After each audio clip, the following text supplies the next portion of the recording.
ಗುಂಡ್ಲುಪೇಟೆ ತಾಲೂಕಿನ ಪ್ರಮುಖ ವಾರ್ಡ್ಗಳಲ್ಲಿ ಒಂದಾದ 1ನೇ ವಾರ್ಡಿನ ಜಾಕಿರ್ ಹುಸೇನ್ ನಗರದಲ್ಲಿ ಒಳಚರಂಡಿ ಮತ್ತು ಕಸದ ನಿರ್ವಹಣೆ ಅಸ್ತವ್ಯಸ್ತಗೊಂಡಿದ್ದು ಸ್ಥಳೀಯ ನಿವಾಸಿಗಳ ದೈನಂದಿನ ಜೀವನಕ್ಕೆ ಭಾರೀ ತೊಂದರೆಯುಂಟು ಮಾಡಿದೆ.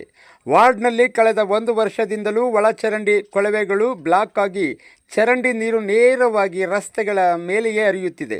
ಇದರೊಂದಿಗೆ ತ್ಯಾಜ್ಯ ವಿಲೇವಾರಿಯೂ ಸರಿಯಾಗಿ ನಡೆಯದ ಕಾರಣ ಎಲ್ಲೆಂದರಲ್ಲಿ ಕಸದ ರಾಶಿ ಬಿದ್ದಿದೆ. ಪರಿಣಾಮವಾಗಿ ಇಡೀ ಬಡಾವಣೆಯಲ್ಲಿ ತೀವ್ರ ದುರ್ವಾಸನೆ ಬೀರುತ್ತಿದ್ದು ಸಾರ್ವಜನಿಕರು, ಅದರಲ್ಲೂ ವಿಶೇಷವಾಗಿ ಶಾಲಾ ಮಕ್ಕಳು ಮತ್ತು ಹಿರಿಯ ನಾಗರಿಕರು ಓಡಾಡಲು ಪರದಾಡುವಂತಾಗಿದೆ. ಕೊಳಚೆ ನೀರು ನಿಂತು ಸೊಳ್ಳೆಗಳ ಹಾವಳಿ ಹೆಚ್ಚಾಗಿರುವುದರಿಂದ ಸಾಂಕ್ರಾಮಿಕ ರೋಗಗಳು ಹರಡುವ ಗಂಭೀರ ಆತಂಕ ಎದುರಾಗಿದೆ. ಆದ್ದರಿಂದ ಈ ಸಮಸ್ಯೆ ಗಂಭೀರತೆಯನ್ನು ಮನಗಂಡು ಜಾಕಿರ್ ಹುಸೇನ್ ನಗರದ ನಿವಾಸಿಗಳು ಪುರಸಭೆಯ ಮುಖ್ಯ ಅಧಿಕಾರಿಗಳಲ್ಲಿ ಹಾಗೂ ಸ್ಥಳೀಯ ವಾರ್ಡ್ ಕೌನ್ಸಿಲರ್ಗಳಲ್ಲಿ ಮನವಿ ಮಾಡಿಕೊಂಡಿದ್ದಾರೆ. ಈ ವಾರ್ಡಿನ ಸಮಸ್ಯೆ ನಿವಾರಣೆಗೆ ಪುರಸಭೆಯ ಮುಖ್ಯಾಧಿಕಾರಿಗಳು, ಜನಪ್ರತಿನಿಧಿಗಳು ಕೂಡಲೇ ಮುತುವರ್ಜಿ ವಹಿಸಿ ಸ್ಥಳಕ್ಕೆ ಭೇಟಿ ನೀಡಿ ಪರಿಶೀಲಿಸಬೇಕು.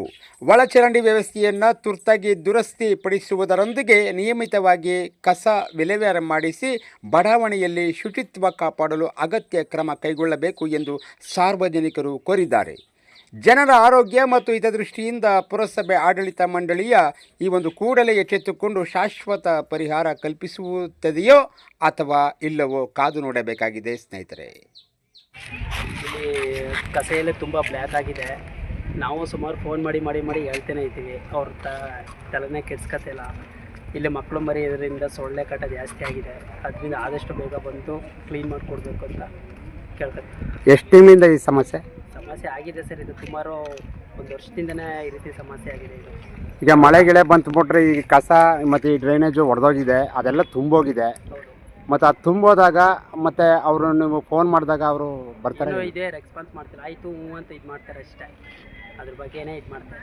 ಅಲ್ಲಿ ಡ್ರೈನೇಜು ತುಂಬೋದ್ಮೇಲೆ ಅಲ್ಲಿ ಪಕ್ಕದ ಬಚ್ಚಲ್ಗಳಿಗೆಲ್ಲ ತುಂಬೋಗುತ್ತಲ್ಲ, ಬ್ಲ್ಯಾಕ್ ಆಗುತ್ತೆ. ಬ್ಲ್ಯಾಕ್ ಆಗಿ ಎಲ್ಲ ರೋಡ್ಗೆಲ್ಲ ಹರಿದು ಬರುತ್ತೆ. ಓಹೋ, ಅದರಿಂದ ಇಲ್ಲಿ ಓಡಾಡೋರ್ಗೂ ಭಾರಿ ಸಮಸ್ಯೆ ಆಗುತ್ತೆ. ಆಮೇಲೆ ಚಿಕ್ಕ ಮಕ್ಕಳು ಇದರಿಂದ ಭಾರಿ ಸಮಸ್ಯೆ ಆಗುತ್ತೆ. ಇದು ಸಣ್ಣ ಮಕ್ಕಳು, ವಯಸ್ಸಾದವರು ಇರೋದ್ರಿಂದ ಓಡಾಡ್ತಾರೆ. ಆಮೇಲೆ ವಯಸ್ಸಾದವರೆಲ್ಲ ಓಡಾಡ್ತಾರೆ. ಅದರಿಂದ ಫುಲ್ ಇದಾಗಿದೆ. ಅದರಿಂದ ಸ್ವಲ್ಪ ಇದನ್ನ ಆದಷ್ಟು ಬೇಗ ಇದು ಮಾಡಕ್ಕೆ ಹೋಗ್ಬೇಕು ಅಂತ ಕೇಳ್ತೀನಿ.